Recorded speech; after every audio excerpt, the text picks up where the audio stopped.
crime. I'm sure you know sex in a sex. And but if you watch pornography, you're living on a board intentional about the way I've said it before and I'm saying it again. The people have been trying to have chance.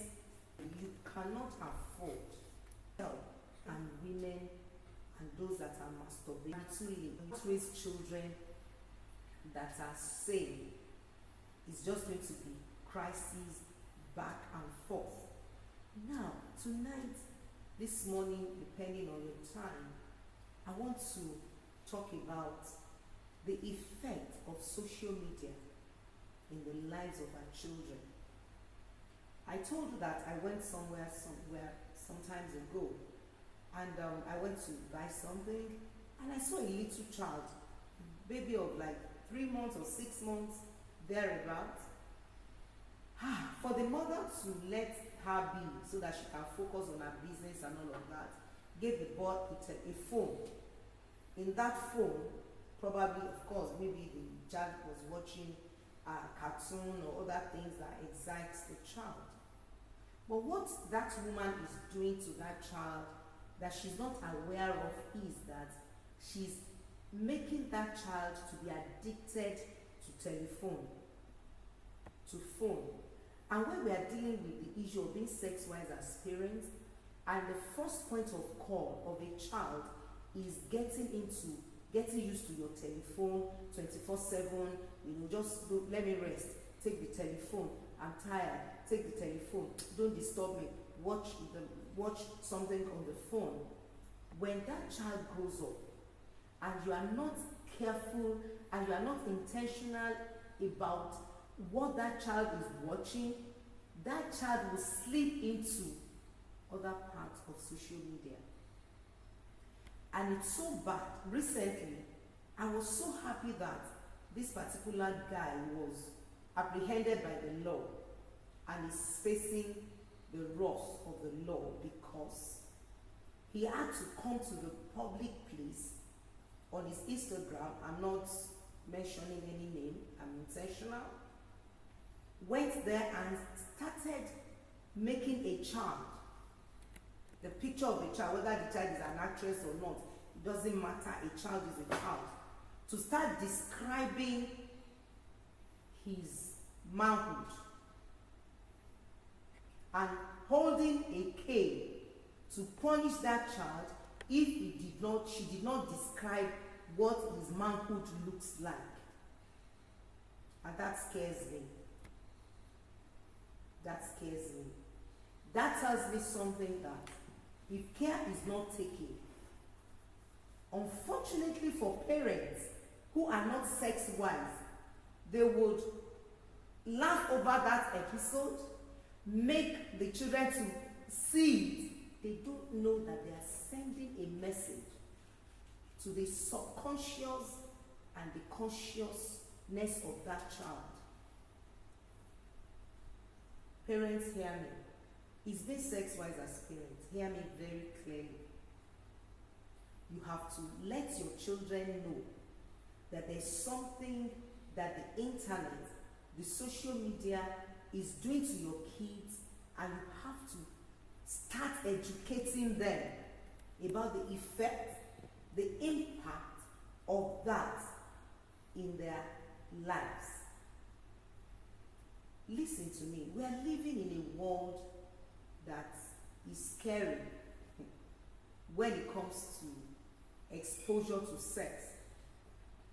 And most parents, they don't even know, they are not aware.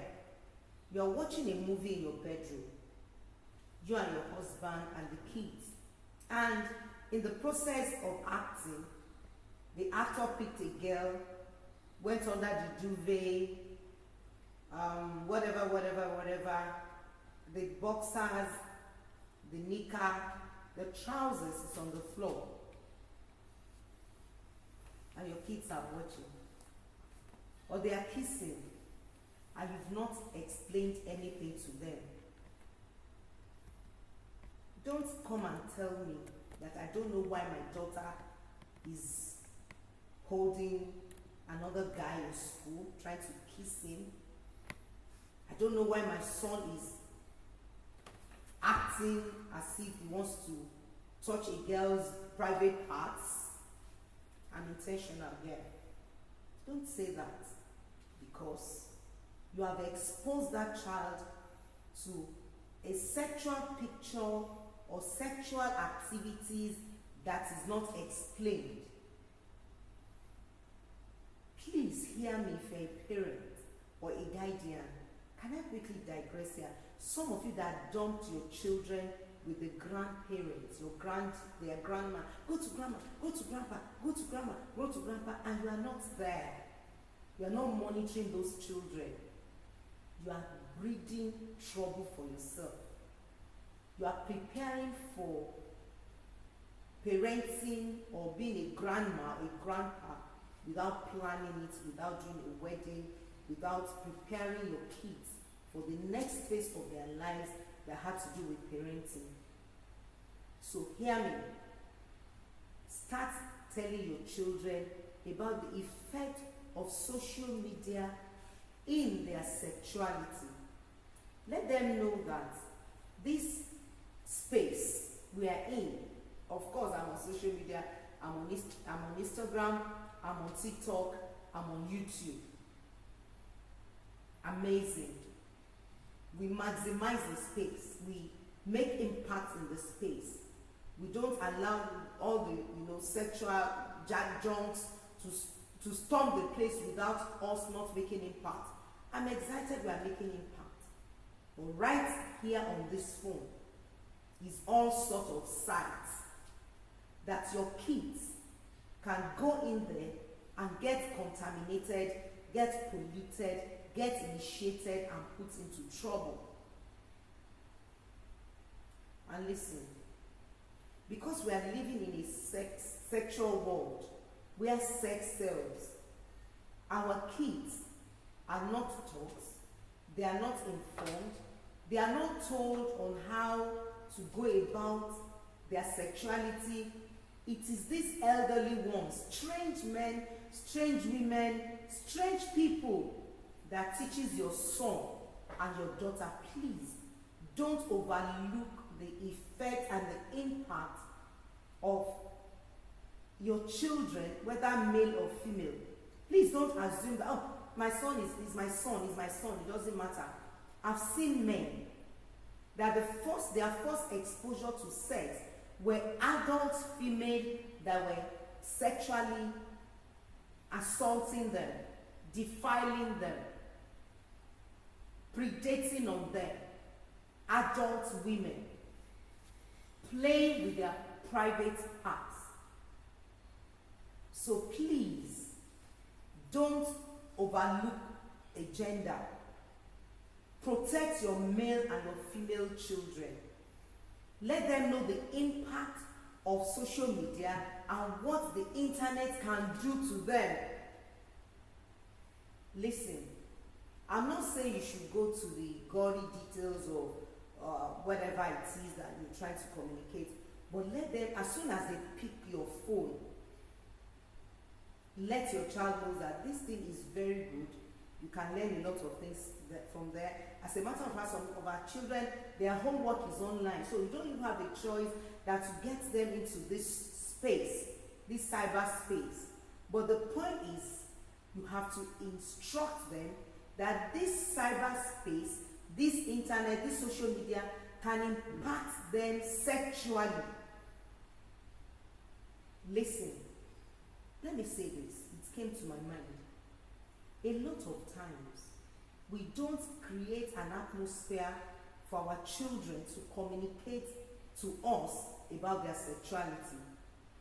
If you're a parent, I'm talking about being sexualized as parents. If you're a parent, open that topic as early as possible to your kids. Let them know that their private part is their private part.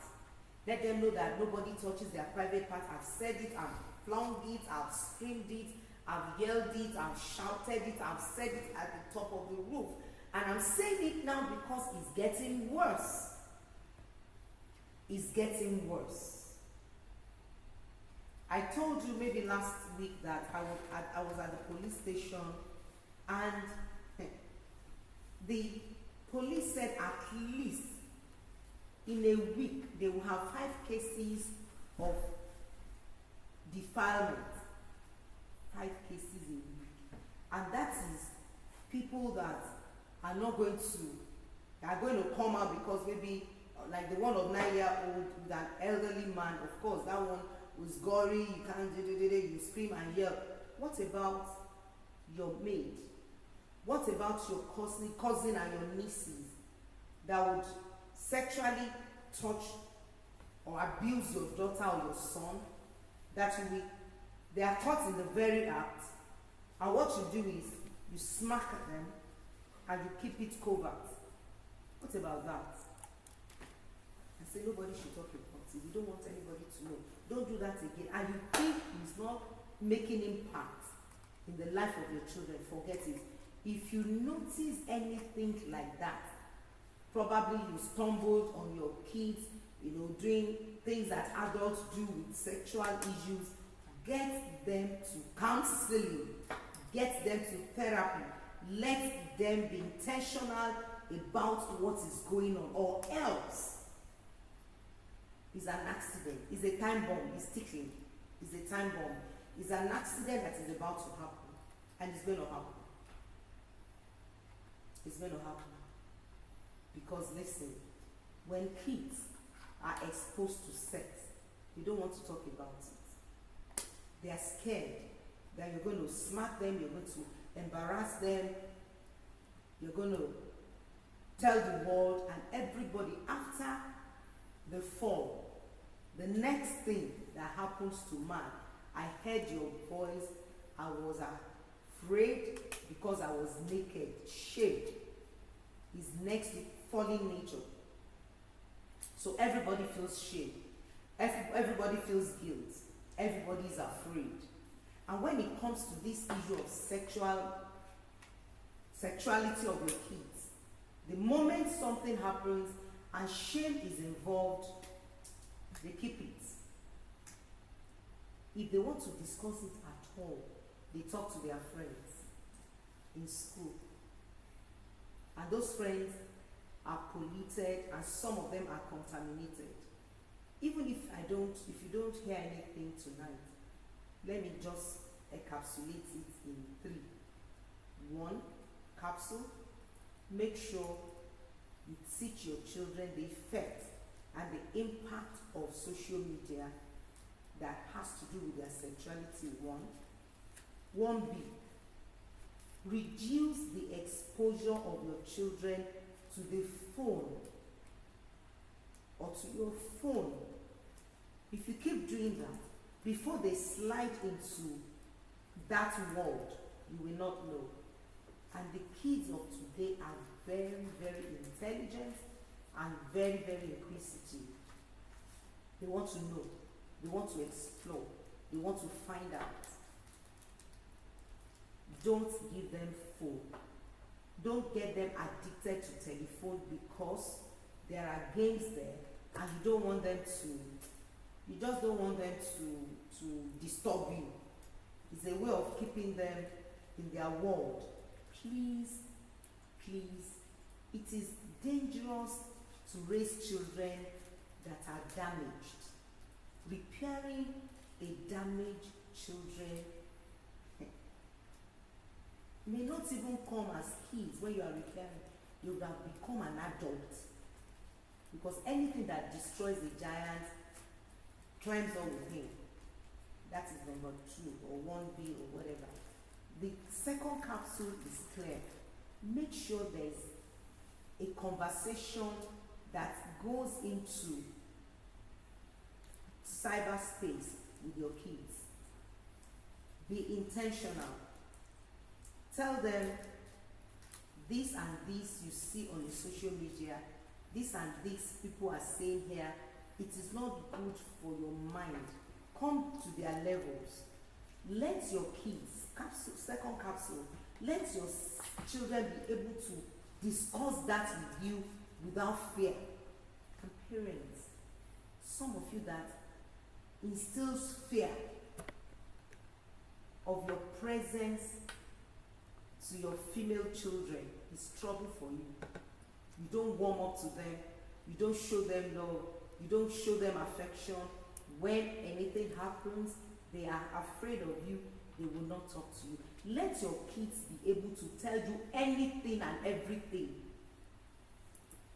It starts from, Dad, I took money from your purse. Or you caught the child doing that. It's not a problem. The Adamic nature makes a child to steal. But the point is, how do you handle it? Because listen to me, trust is built. It's built. You can't say, my son, trust me, my daughter, trust me, you must trust me. You don't demand trust, you earn it. You earn trust, you don't demand it. The moment trust is violated in any relationship, something else will fill that vacuum. And you cannot open your heart to someone you don't trust. So build trust in your children, build confidence in them, let them be able to be vulnerable. Be their friend, it's possible. Being your child's friend doesn't mean you don't set boundaries, doesn't mean they don't know when his dad, his mom. No, they know, but they know there's a place for love. They know they can come in anytime and share their hearts with you, share their pains with you, share their worries with you, and you will embrace them in their strength and in their weaknesses. As a matter of fact, I've said it before, your child should know that your relationship may be broken, but it may be fractured, but it's not broken. Your relationship may be fractured, but it's not broken. Let your kids know that your relationship may be fractured, but it's not broken. Let your child be in a safe place where she can discuss with you, where he can discuss with you, where he can tell you, Dad, somebody said he loves me today. What does that mean? What is that? And parents, don't tell me you don't know. Build yourself. Grow. Ask questions. Send me a DM. If your child asks you a question you don't understand, go ask a therapist, a counselor, a teacher to teach you and guide you and guard you on how to answer your questions. Answer those questions when your kids are asking you. If you don't do that, the questions is still in their minds. They will go out there and ask a pedophile. They will go there and ask a vampire. They will go there and ask an addict that will take advantage of their vulnerability. Give your child a safe place to talk. And please stop being emotional.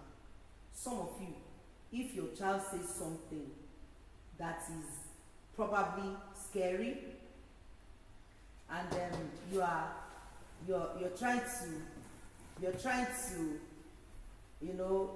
listen to them. Maybe he just says, Mommy, I'm just talking about maybe a 2-year-old or a 3-year-old child comes to the house and say, Mommy, Daddy, somebody touch my pants or touch my buttocks or something.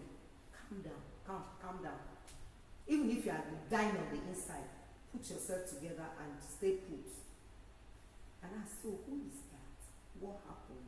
The moment your child knows that you don't always come into conversation emotionally, the child will trust you.